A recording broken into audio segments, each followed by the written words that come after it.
राम। बड़े भाले इतने स्वादिष्ट फल।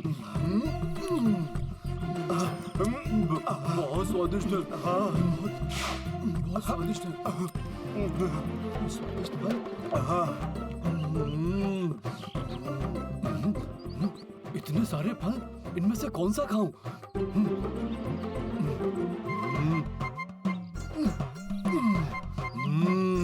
इतने स्वादिष्ट। सरोवर का जल भी मीठा है। हाँ।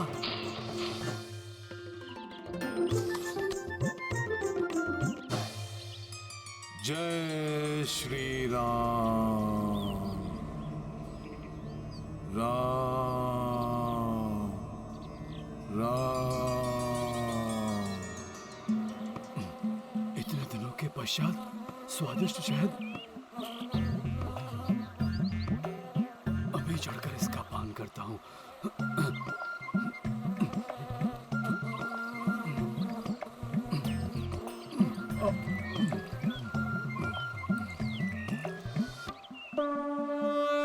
बसरो चारों दिशा बस निर्जन, वानर पा गए पोषित उपवन। शांत क्षुधा तृष्णा करने को, दौड़े सब कपिरों के रुके को। अंगद जामवंत सब ही मगन है, पवन सुता बस राम लगन है। इत पसराए सारे वानर, उत हनुमत जपे राम निरंतर। ये गाथा महाबली हनुमत की, रुचिकर लीला राम भगत की। जय जय जय रघुनंदन राम, जय जय जय महाबली हनुमान।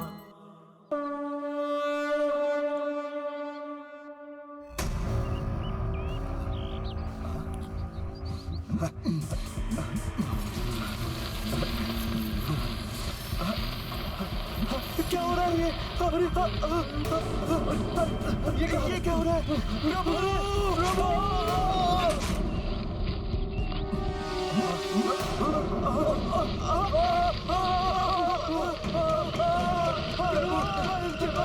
रक्षा कीजिए।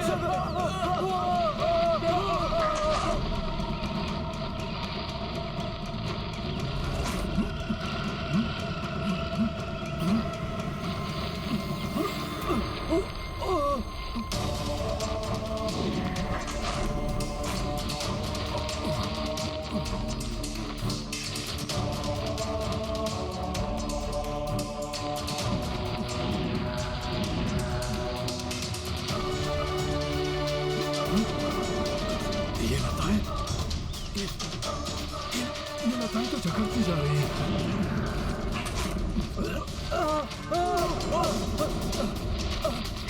इन लताओं से मुक्त नहीं हो पा रहे हैं हम। प्रभु, ये क्या हो गया? हमारी रक्षा कीजिए प्रभु। रक्षा करो प्रभु, रक्षा करो, रक्षा करो। इन लताओं में हमें। अरे ये क्या? लताओं में सब बंधे हुए हैं।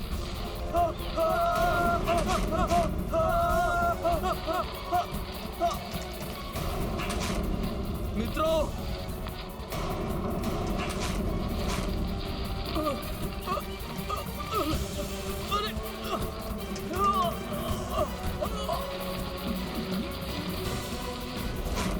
हनुमान जी, हनुमान जी, रक्षा कीजिए हनुमान जी। ये तो अंगद का स्वर है।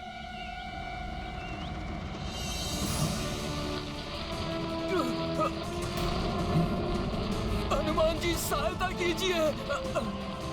युवराज अंगद!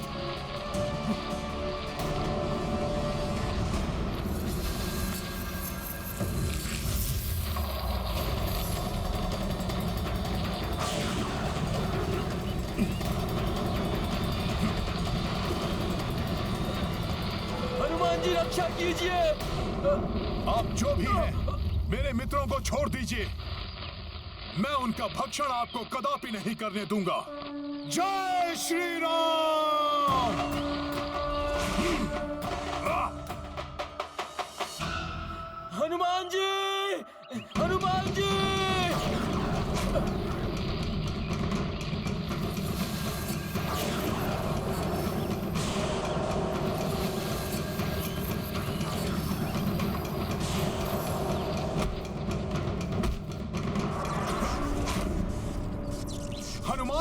मित्रों को बंधक बनाने वाले कौन है आप? प्रत्यक्ष रूप में प्रकट होइए, अन्यथा अपने मित्रों की रक्षा के लिए हनुमान इस वन के समस्त वृक्षों को उखाड़ने पर बाध्य हो जाएगा। जय श्री राम।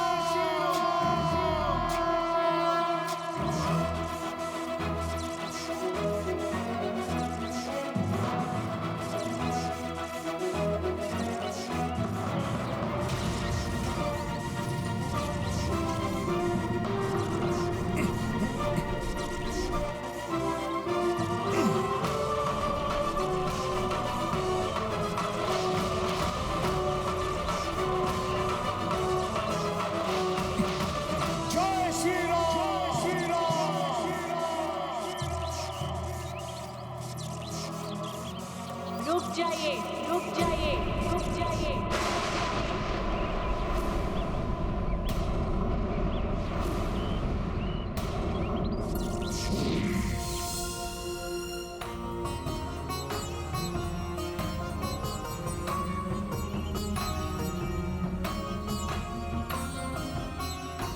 कौन है ये देवी?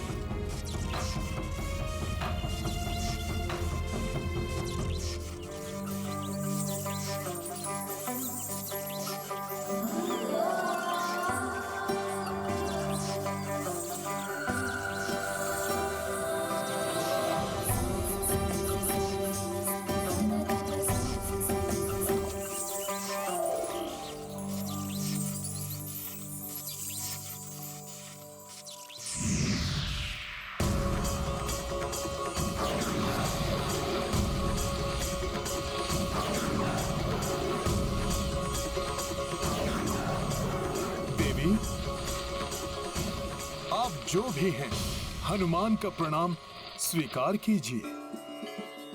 कल्याण हो वत्स। वानर होने पर भी आपके इस शिष्टाचार पूर्ण आचरण की मैं सराहना करती हूँ, परंतु आप मेरे वृक्षों को क्षति क्यों पहुँचा रहे हैं? अपने मित्रों को संकट मुक्त करने के लिए देवी। परंतु वो तो इसी योग्य है। वो मेरी अनुमति के बिना मेरे वृक्षों के फलों को अपना आहार बना रहे थे, और अब दंड स्वरूप मेरे वृक्षों का उनको अपना भोजन बनाना सर्वथा उचित है। देवी, उनकी ओर से मैं आपसे क्षमा मांगता हूँ। 2 सप्ताह से भूख और प्यास से व्यथित यहाँ फलों को देखकर वो स्वयं को रोकने में असमर्थ हो गए। यदि ऐसा था तो आप उनके साथ सम्मिलित क्यों नहीं हुए? आप ऐसे प्रथम जीव हैं जिसने भूख और प्यास से इतना प्रताड़ित होने के पश्चात भी यहाँ के वृक्षों का एक फल तक नहीं चखा। देवी, मैं जब तक अपना कार्य पूर्ण न कर लूं, मैं ना तो विश्राम करता हूँ और ना ही भोजन। और इस बार तो मैं अपने जीवन का सबसे महत्वपूर्ण और सबसे महान कार्य करने निकला हूँ। अपने प्रभु श्री राम का कार्य, श्री राम का कार्य, श्री राम का कार्य। उसकी पूर्ति के पश्चात ही मैं कुछ ग्रहण करूंगा।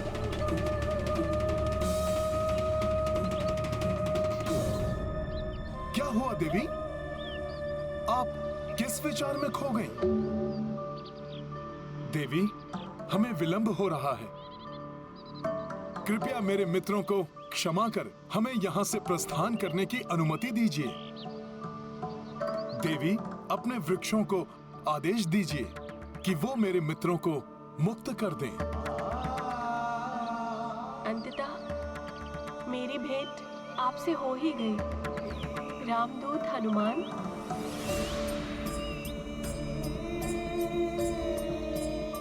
मैं कृतार्थ हुई।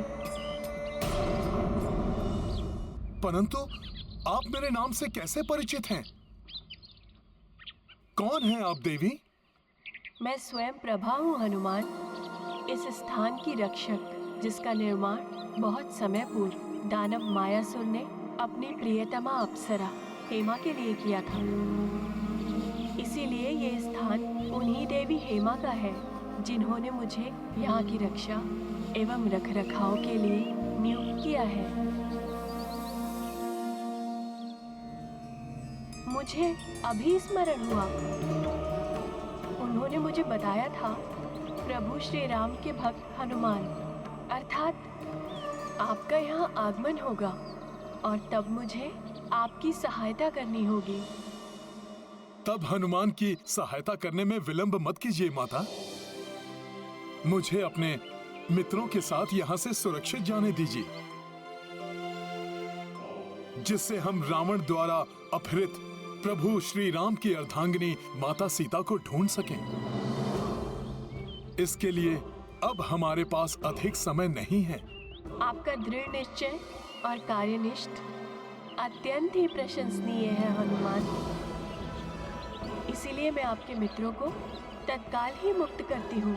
आपका बहुत बहुत आभार देवी।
मित्रों, आप सभी कुशल तो हैं? हाँ जी। मैंने आप सभी से कहा था ना कि इस उद्यान पर किसी का स्वामित्व है। ये वही है, इस स्थान की रक्षक देवी स्वयं प्रभा। प्रणाम देवी। हमें क्षमा करें माता। हनुमान जी ने हमें रोकने की बहुत चेष्टा की, परंतु भूख और प्यास से पीड़ित हम शिष्टाचार की सभी मर्यादाओं का उल्लंघन कर बैठे। परंतु ये तो आपका सौभाग्य है कि हनुमान जी आपके साथ हैं। उनका अनुशासन, विचार क्षमता, सूझबूझ और शक्ति सदैव आपकी सहायता करेगी।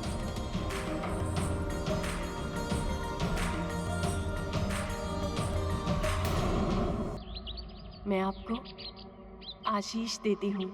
आप शीघ्र ही सीता माता को ढूंढने में सफल होंगे।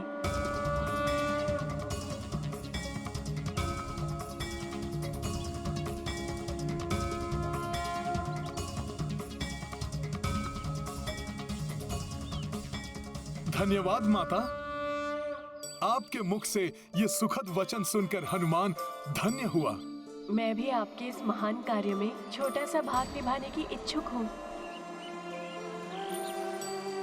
मैं आपको और आपके इस दल को ऐसे स्थान पर पहुँचा दूंगी जहाँ से आपकी शोध एक भिन्न स्तर पर पहुँच जाएगी और आप सीता माता के और समीप पहुँच जाएंगे। हमारा मार्गदर्शन कीजिए माता, हम प्रस्तुत हैं। ठीक है, आप सभी अपने नेत्र बंद कर लीजिए।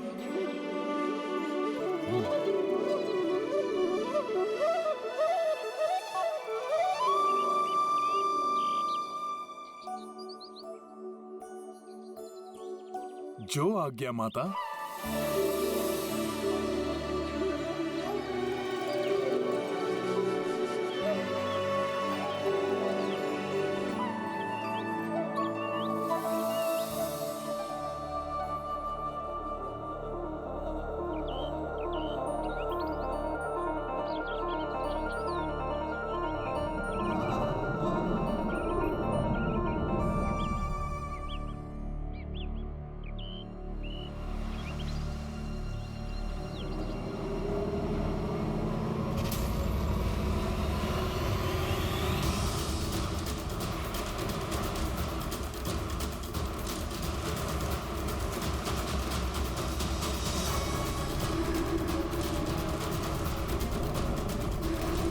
तो समुद्र तट है। ये हम कहाँ आ गए?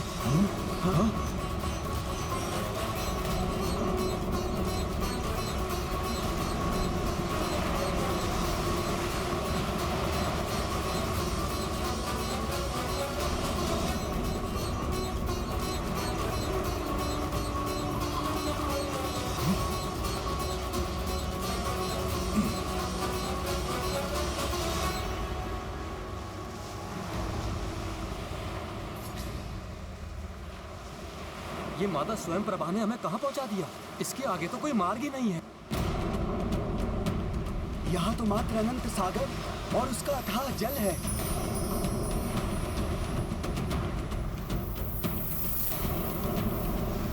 अब हम प्रभु का कार्य कैसे पूर्ण करेंगे? अब तो अधिक समय भी शेष नहीं है। माता स्वयं प्रभा ने हमें यहाँ भेजा है, तो अवश्य उसका कोई कारण होगा।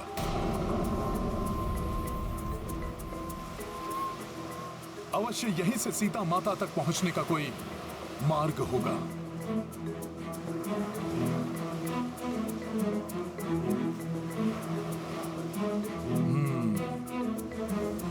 प्रतीत होता है कि उन तक पहुंचने के लिए हमें इस सागर को पार करना होगा।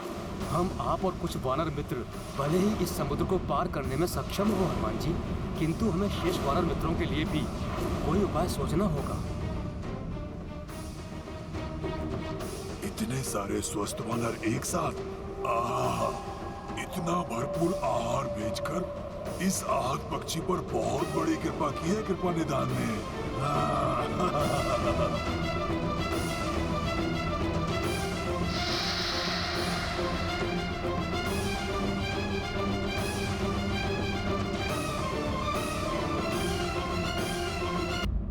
काकाश्री, ये सागर हमारे सामने कैसी अबूझ पहेली बनकर प्रस्तुत हुआ है। अब आप ही सुझाव दीजिए कि अब हम क्या करें। मैं भी दुविधा में हूँ पुत्र कि हमें इस सागर को पार करने की चेष्टा करनी चाहिए या नहीं। यदि कहीं से कोई स्पष्ट संकेत प्राप्त हो जाता कि माता सीता सागर के उस पार ही हैं, तो निर्णय लेना सरल हो जाता।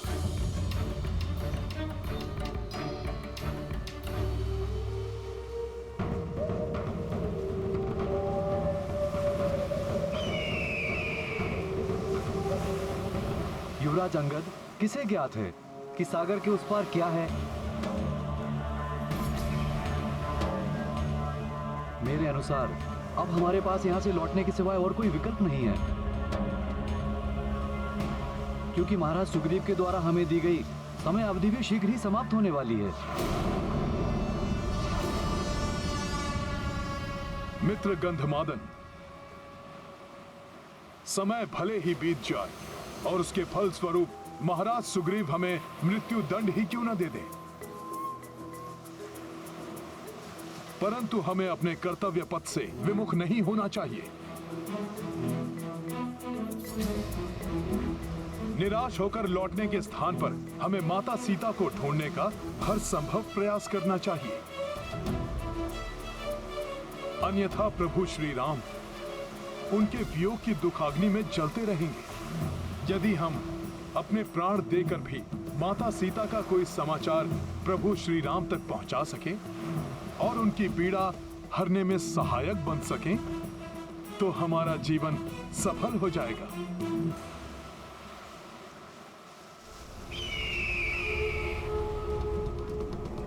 इन सबको अपना आहार बनाकर अपनी क्षुधा मिटाऊंगा। इस महान राम काज में अपने प्राणों की आहुति देना तो हमारा सौभाग्य होगा। हमें पक्षी राज जटायु के उदाहरण से कुछ सीखना चाहिए। प्रभु भक्ति की पराकाष्ठा के प्रतीक महाराज जटायु के परम त्याग की चर्चा मुझसे भ्राता लक्ष्मण ने की थी,